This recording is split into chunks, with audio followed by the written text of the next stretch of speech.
à Jésus-Christ. Oui, bien, c'est la verset, moi, je la Bible, le prophète Élisée, il est malade, pénépéré à Kokufa, dans l'Iwana, la Bible, Zoloba, Tango, Batubaïba, tout ici, Moui, pénépéré à Nzotonae, Babi, Moui, Wana, Abikaki. Donc, rien n'empêche de prêcher la bonne nouvelle, rien n'empêche de propager la bonne nouvelle que le Seigneur Jésus-Christ a péché Ngolu ya kozala na tawo. Ngati kabuma o na sala boko la Nzambe. Kolo Jésus-Christ Nzambe na bomoyi. Atiki monga o epai na yo. Soit au centre de tout, Saint-Esprit, paix sa lumière, la combo de Jésus-Christ ya Nazareth. Amen. Nzamba pambolo papa, Nzamba pambolo maman, oui bien aimé dans le Seigneur, le col mon messano, Yambona a sa message, Oyo Nzambe a suivi kopé na mokola lelo, tozanga kate koyeba kolobela bana na biso o to bengi orphelin. Bien aimé dans le Seigneur, c'est une mission auquel le Seigneur nous a confié. Et on a vu ça qui toujours sur l'âme de Komoko, Azobi Sangai papa. Ces derniers moments, bah difficulté ma cache. La BCE, Nzambo to sambelaka, babenga kaye le pourvoyeur. Donc, comme tu nous santé pour la difficulté de coûter dans ces derniers moments, mais le Dieu que nous prions, le coup les a œuvre de charité, les a œuvre d'amour de la part du Seigneur. Nzambe d'une manière ou d'une autre à côté kabichoté à couper sa bano ya kolia à couper sa bano ya komela à couper sa bana oyo ya kolata. Donc vraiment bien aimé dans le Seigneur parce que ces derniers moments tous en a des difficultés tellement élevées dans chaque changement de climat ils ont la perturbation bala babelaka c'est pas facile d'habitude nous en a bana belé oyo tozo bana koboko là et puis ces derniers moments provision ya bana ezate. Vraiment, tout ça a des difficultés énormes.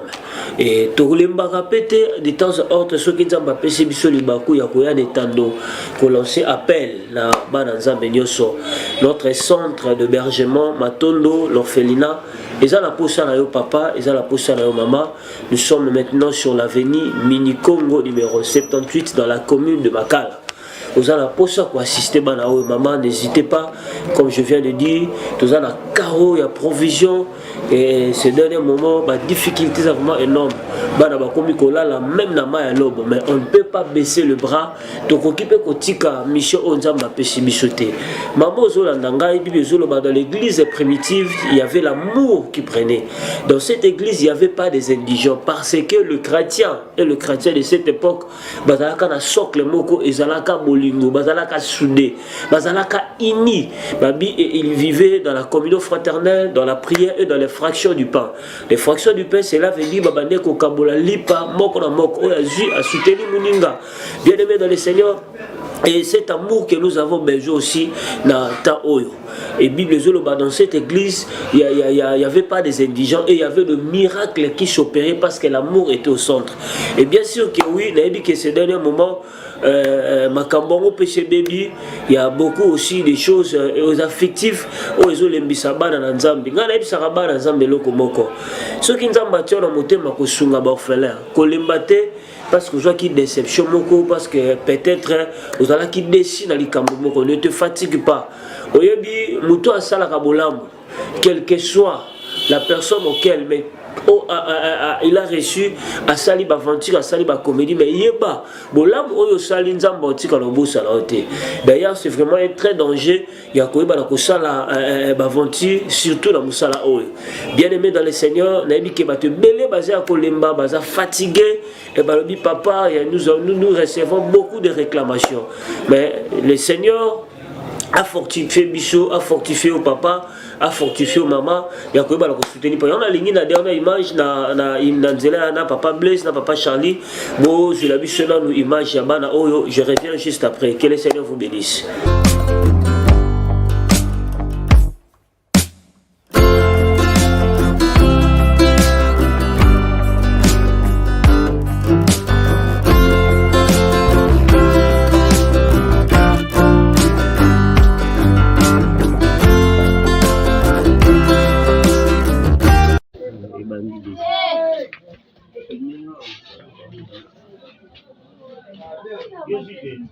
Si nous sommes en direct de l'orphelinat Matondo. Voilà, celui-ci c'est le responsable de l'orphelinat. Le responsable de l'orphelinat, Enoch Babinda. Et voilà les enfants. Ils sont en train de prendre les habits tout à chacun. Bilamba au bandeko batindaka vraiment batindaka yango eza très important. Donc botindaka yango bandeko bazora bilamba oyo balataka on dirait que l'orphelinat Matondo, c'est ça, je crois que vous voyez. Dieu bénisse tout à chacun. On a parmi ma maman ou la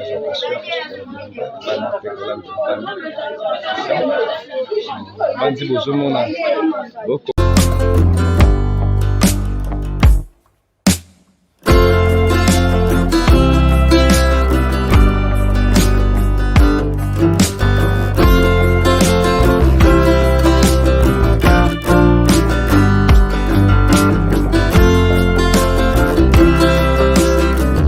Soyez bénis, wana biza ba image ya bana, maman la bilamba kala, ozata la moi Sacha Soukal, ozata la moi Saki Aloso, ozala na Kishasa, ozala wapi. Je suis peut-être le bitam sur la bilamba, ah, on a transporté. Biso tokusala de notre mieux, tokoya bisika ozali, parce que bana oyo bazala bien vêtu, bana oyo bazala malam. Papa Zolandanga, maman Zolandanga, nous sommes dans fardeau, mais ils ont l'imbisa batu pebele. Vu que Makamango est comme bilinga, mais n'a pas fortifié papa Kolembate. Continuer de soutenir. Oui, les lots, cultistes et belé, bazo gagner terrain, antichrist et belé, bazo gagner terrain parce que baza soudé, baza la bolingo. Mais nous les chrétiens, cet amour, tu m'as dit qu'on perd un mot. Tu as plus la critique, plus la réclamation, mais l'amour, nous avons perdu. Vraiment, il faut tout ça, la local, l'église primitive, ils ont qui n'a bolingo, ils ont qui n'a moko.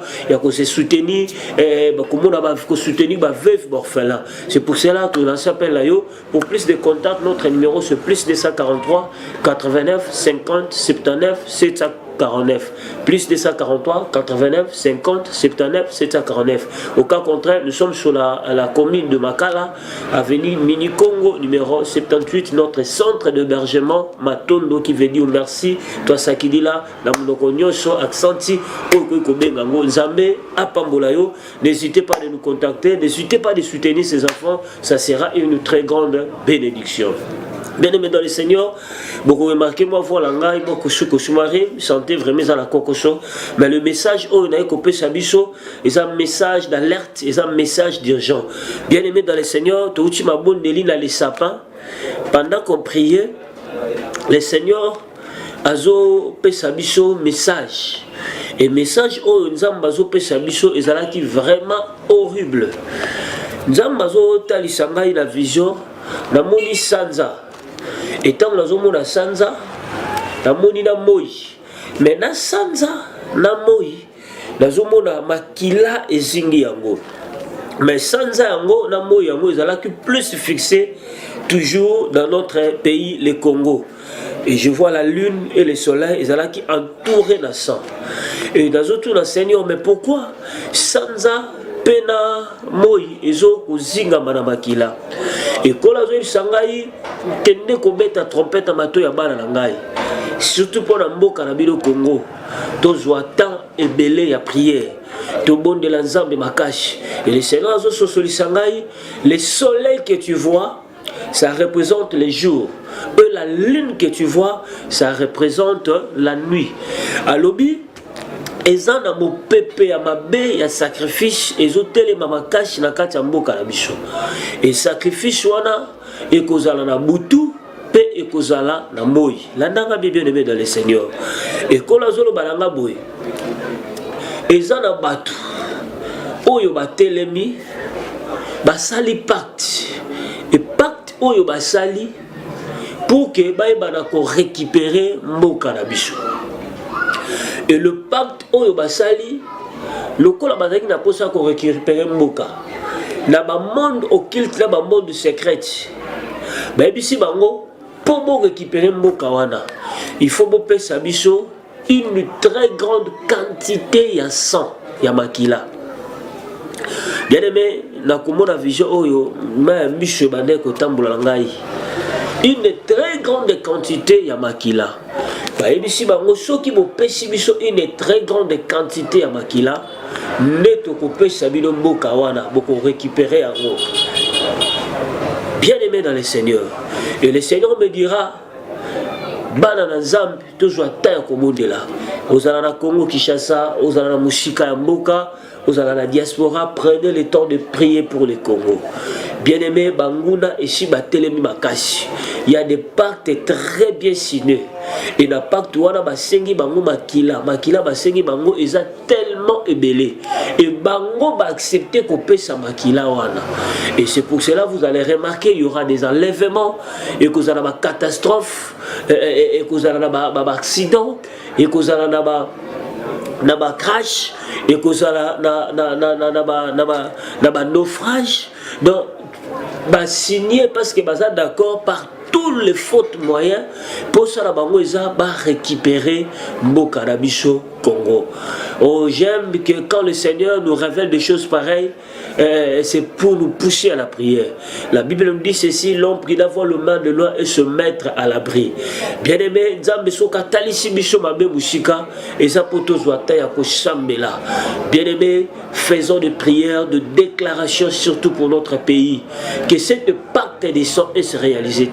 Parce que le Seigneur me disait de aussi longtemps Batou baroza na distraction, aussi longtemps toko yeba na ko veiller, aussi longtemps toko yeba ko tirer attention petit à petit ba pacte de sang au ba signé déjà oyo bazo ba pesi déjà une très grande nombre, mais le nombre auquel ba pesi za mukie ba sengi bango ba multiplier encore ba sacrifice na nzoto anadi na mwana nadi na libote anadi. Bien aimé dans le Seigneur, c'est pour cela que Dieu nous interpelle de beaucoup prier. Parce que signe komona sol sanza na moi et lati makila et un signe il y a sacrifice ya makasi parce que ils veulent à tout prix ya koyeba na koboto la biso mboka, ils veulent à tout prix ya koyeba ko s'imposer pour que to comme ba esclave. Parce que bien aimé dans le Seigneur, ceux qui t'ont télémité dans le sambo, ceux qui t'ont télémité dans cause à la veiller, dans ko prier, bien aimé dans le Seigneur, petit à petit, beaucoup de monde. C'est pour cela, dans ma famille, dans ma bota, organiser des séances de prière, surtout en famille. Aux ala bushiko, aux ala pembeni, aux ala diaspora, sache que makila la yo eza à la Congo. Monsieur peut-être aux appels à bandeko a et au salo pas sur 22 quand ndeko na kufi, dès qu'on a eu problème et que salo toujours repasse. Et on toujours lancer appel à l'aide oyo. Bien aimé dans le Seigneur, tout tel mama cache la prière. Et le deuxième vision oyo, nous avons besoin de sabiso, tout le monde qui dans avion, tout le monde dans bateau. Peut-être au monde il y avait beaucoup de filles et d'abord dans ma fille wana nyoso bazalaki na basaki wana nyoso ma fille bazalaki nango il y avait une très grande somme d'argent bazalaki na kati basak et je vois dans tous ces voies que je viens de citer na nzela ya mai na nzela ya avion na nzela ya mutuka na nzela ya batrain na boni ba fille ba envahissaki mboka na biso Congo. Et je demande à Dieu, Seigneur, pourquoi Bachio ba na mbongo ba envahir Congo?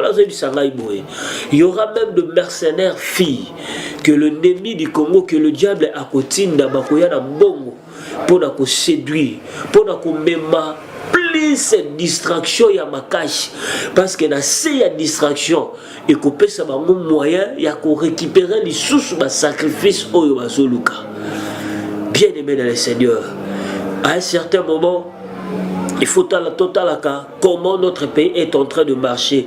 Puis à côté à certaines choses sur la prière parce que ma côté esprit de distraction makashi et combattre dose surtout pour que ma peuple base à la vérité et petit à petit baba accompli mission pour récupérer ma kila la bango oyo bazoluka. Bien aimé, fait de cela une très large diffusion. Et le Dieu nous a interpellé, on a eu le temps de prier et puis il y a de place où Nzambe a pessimisé orientation au Kotoroyo banako banako sambela. Déjà on est en train de préparer notre équipe comment on va faire des prières de contre contrecarrer les œuvres de l'ennemi. La Bible me dit ceci dans Isaïe 54 à 17, toute arme forgée contre vous sera nulle et sans effet. Toute langue qui se lèvera en justice contre toi, tu la condamneras. Dieu nous a donné des directives précises. Bien-aimés dans le Seigneur, soutenez-nous dans nos prières. Parce que Nzamba pesa ki biso bakwa. Oyo la koki ko dévoiler awate. Apesa ki biso bakwa oyo to ko banda ko sala ba déclaration da tongo, da pourquoi, da butu. Et Dieu nous a donné des orientations surtout à Thalès biso ba place stratégique, la ba porte d'entrée. Biso ba toza na Kinshasa, to sala la prière a. Et ba oyo ba zape peut-être na musika, il y a des gens, il y a des amis, des collègues serviteurs de Dieu, oh tous a déjà contact, tous ont bisabango comment ba ko sambela pour la ville. Il faut le samboiner ça la mamoka mobiba. C'est une façon à ko kanga ba porte d'entrée et aussi d'éviter la distraction. Les deux ont vexé oh il y a Mona chité tout ça la Luc chapitre 21 verset 36. Veillez, je m'excuse, et donc et priez en tout le temps, afin que vous ayez la force d'échapper à toutes ces choses qui arriveront, de paraître debout devant le Fils de l'homme. Je répète, veillez donc et priez en tout temps, afin que vous ayez la force d'échapper à toutes ces choses qui arriveront et d'apparaître debout devant le Fils de l'homme. Bible bandele biso bon veiller bon senzela et bon bondela pour bozala na makoki ya ko échapper na makambo. Sans la prière ça sera difficile de échapper na plan. Sans la prière ça sera difficile de contrecarrer ma plan. C'est pour cela Dieu nous interpelle de prier. Mais si tu peux avoir une représentation du Congo, diriger le chambre de la Kachamboka Congo. Je sais une chose, Nzambe ayokaka le sambu, et dans la musika, et dans la pembe, de prévaler. Je m'excuse, ma maman autoleki la Kachamboka la biso, peut-être ceux qui ont qui prière, les amis les lots comme un bel gars kokoba. Mais au moment où ma plan de ce mazo sala, ma stratégie de ce mazo sala, les autres allaient vouer à l'échec. Parce qu'il y a des gens qui prient. Et Dieu nous interpelle encore de multiplier des stratégies de prière.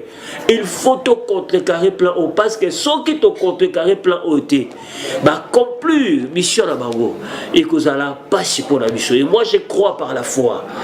Bible et je crois par la prière. Dieu fera en sorte que tout le monde s'échapper dans mes PPO. Tout le monde s'échapper dans un esprit à sacrifice. Esprit à sacrifice. Esprit à distraction. Pour que je crois à la puissance de la prière. Je sais que c'est ce qui qui Pierre dans la prison. Bible l'église ne cessait jamais de dresser des prières à Dieu pour Pierre.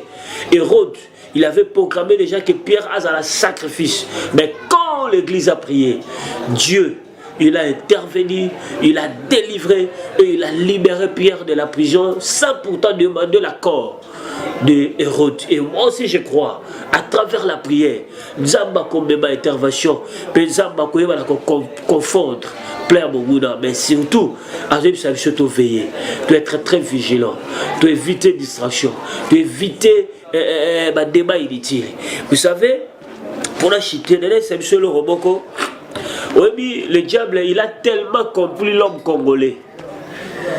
Il y a un moment, de temps à autre, toujours retardé à rappeler délivrance de la mission. À chaque moment, ceux qui te se focaliser dans le Congo, ils te focaliser dans le sujet au Congo, ils sont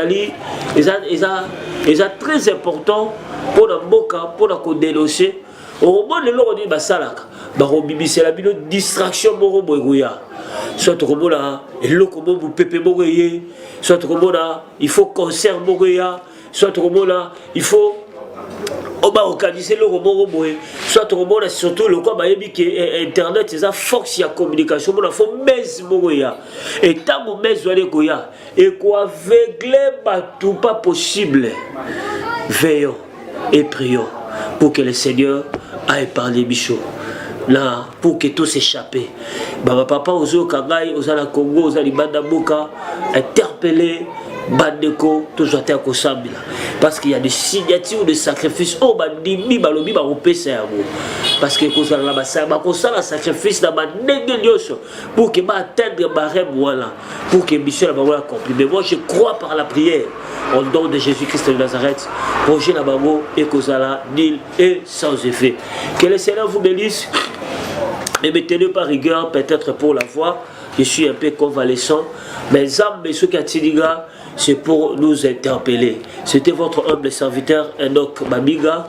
Zamba Pabolo Papa, Zamba Pabolo Papa Blaise, Papa Brice, Zamba Pabolo Papa Charlie, Baba GH, Bandekognos, EHP Media, Obo Pessibicho Libaku, Yakoy Balakule Kalisusu, Dagoga, la Ligito, Sambela, Kole Suzanzam. Le Sambola Rezaka à Boko. Pessabicho Makasha au Sambela. Et pardonnez Bicho ma distraction.